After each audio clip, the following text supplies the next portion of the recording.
She wanted to feel pretty. She's been called pretty by her father as a child, but it's hard for her to believe him now when she was called the ugly kid in class.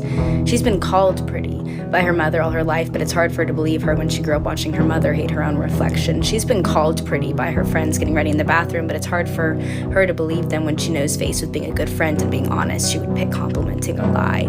She's been called pretty by boys who were trying to take her home, but it's hard for her to believe them when they don't even look at her in the eyes, always looking down. She's been called pretty by people online commenting behind a screen, but it's hard for her to believe them when they've never seen her in person.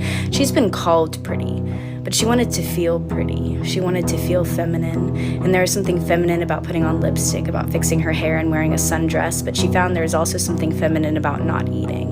So she felt feminine applying mascara, but not as much as she did watching it smudge down her face as she compares her appearance with the other girls. She is always hungry, but not for dinner, hungry for something more sinister, hungry for an unrealistic reflection in the mirror.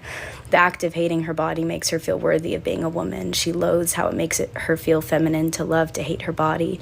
No matter how much weight she loses or makeup she puts on or hours she spends on her hair, she will still feel the most feminine, the most pretty looking at the distorted person in the mirror. Pretty girls get what they want until it's time for a pretty girl to cry. God forbid a pretty girl is more than her face, that her smile is nothing but straight teeth and red lipstick. There's something feminine about this rage I feel when I remember before I am deemed kind, I will first be evaluated as hot, ugly, or pretty.